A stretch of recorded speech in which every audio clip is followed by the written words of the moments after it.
Hello दोस्तों, स्वागत है आपका हमारे यूट्यूब चैनल में। आज हम इंडियन ज्योग्राफी में भारत में भूगर्भिक चट्टानों से संबंधित टॉप 25 महत्वपूर्ण प्रश्नों को कवर करेंगे। तो चलिए चलते हैं सेशन की ओर। आज का पहला प्रश्न है, धरातल के नीचे पाई जाने वाली चट्टानों को क्या कहते हैं? भूगर्भिक चट्टानें।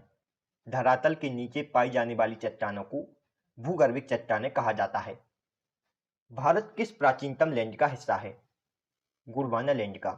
भारत गोंडवाना लैंड का हिस्सा है जो कि अफ्रीका से अलग हुआ था। भारत में कुल कितने प्रकार की चट्टानें पाई जाती हैं? भारत में कुल 6 प्रकार की चट्टानें पाई जाती हैं और यह 6 प्रकार इस प्रकार हैं। यह हैं आर्कियन क्रम की चट्टानें, धारवाड़ क्रम की चट्टानें, कुरप्पा क्रम की चट्टानें, विंध्यन क्रम की चट्टानें, गोंडवाना क्रम की चट्टानें और ढक्कन ट्रैप। आर्कियन क्रम व धारवाड़ क्रम की चट्टानों का विकास किस काल में हुआ था? आज्ञ महाकल्प में। आर्कियन क्रम और धारवाड़ क्रम की चट्टानों का विकास आज्ञ महाकल्प में हुआ था। कुरप्पा क्रम व विंध्य क्रम की चट्टानों का विकास किस काल में हुआ था? पुराण कल्प में। कुरप्पा क्रम और विंध्य क्रम की चट्टानों का विकास पुराण कल्प में हुआ था। पृथ्वी के ठंडा होने के बाद सबसे पहले कौन सी चट्टान निर्मित हुई थी? आर्कियन क्रम की चट्टानें। पृथ्वी के ठंडा होने के बाद सबसे पहले आर्कियन क्रम की चट्टानों का निर्माण होता है। किस प्रकार की चट्टानों में जीवाश्म का अभाव पाया जाता है? आर्कियन क्रम की चट्टानों में, क्योंकि यह पृथ्वी के ठंडा होने के बाद तुरंत बाद निर्मित हुई थी। किस प्रकार की चट्टानों को आग्नेय रबीदार चट्टान कहते हैं?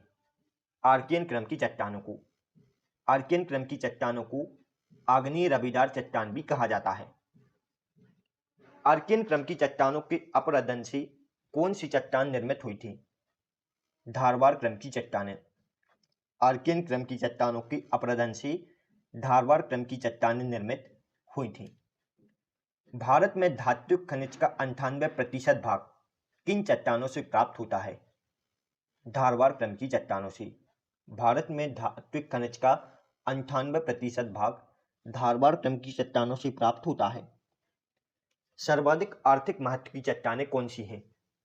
धारवाड़ क्रम की चट्टानें।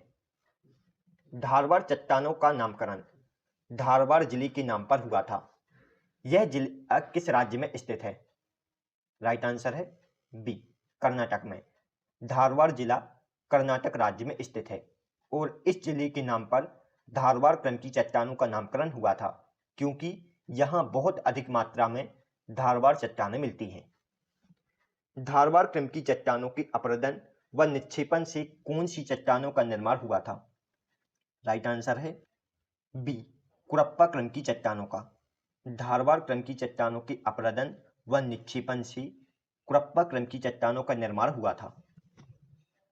कुरप्पा क्रम की चट्टानों का अन्य नाम क्या है? राइट आंसर है ए और बी, उपरोक्त दोनों।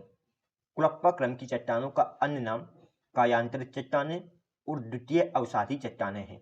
यह दोनों नाम आपको याद रखना है। कुरप्पा चट्टानों का नामकरण कुरप्पा जिले के नाम पर हुआ था। यह जिला किस राज्य में स्थित है? आंध्र प्रदेश में। कुरप्पा क्रम की चट्टानों का नामकरण आंध्र प्रदेश के कुरप्पा जिले के नाम पर हुआ था। विंध्याचल पर्वत के क्षेत्र में कौन सी चट्टानें पाई जाती हैं? विंध्य पर्वत, विंध्य क्रम की चट्टानें। विंध्याचल पर्वत के क्षेत्र में विंध्य क्रम की चट्टानें पाई जाती हैं और विंध्याचल पर्वत का ज्यादातर हिस्सा मध्य प्रदेश राज्य में आता है और विंध्य क्रम की चट्टानों से ही हीरा की प्राप्ति होती है। हीरा की प्राप्ति किस प्रकार की चट्टानों से होती है? विंध्य क्रम की चट्टानों से। विंध्य क्रम की चट्टानों में दो मुख्य खदान आती हैं। एक आती है पन्ना की खान और दूसरी आती है गोलकुंडा की खान। यह दोनों खान विंध्य क्रम की चट्टानों के अंतर्गत आती हैं जिससे हमें हीरा की प्राप्ति होती है। भारत का 95% कोयला किस प्रकार की चट्टानों में पाया जाता है? गोंडवाना क्रम की चट्टानों में। भारत का 95% कोयला गोंडवाना क्रम की चट्टानों में पाया जाता है। तलचर, झरिया और सिग्नेरी कोयला क्षेत्र किस प्रकार की चट्टानों के अंतर्गत आते हैं? राइट आंसर है बी, गोंडवाना क्रम की चट्टानों के अंतर्गत। तलचर, झरिया और सिगरैनी कोयला क्षेत्र गोंडवाना क्रम की चट्टानों के अंतर्गत आते हैं। तलचर और झरिया कोयला क्षेत्र कहाँ स्थित है? उड़ीसा में, जबकि सिगरैनी कोयला क्षेत्र आंध्र प्रदेश में स्थित है।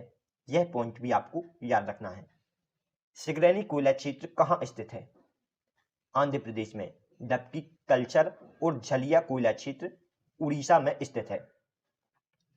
महाराष्ट्र व उसके आसपास के क्षेत्र में स्थित पठार को क्या कहते हैं?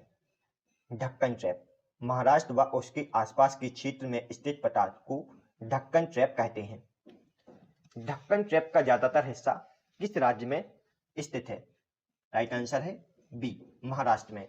ढक्कन ट्रैप का लगभग 80% हिस्सा महाराष्ट्र में है, जबकि 10% हिस्सा गुजरात और मध्य प्रदेश में है।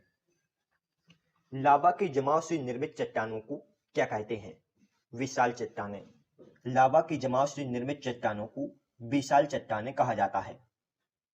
विशाल चट्टानों की अपक्षय से किस प्रकार की चट्टानों का निर्माण, किस प्रकार की मिट्टी का निर्माण होता है? राइट आंसर है ए, काली मिट्टी का।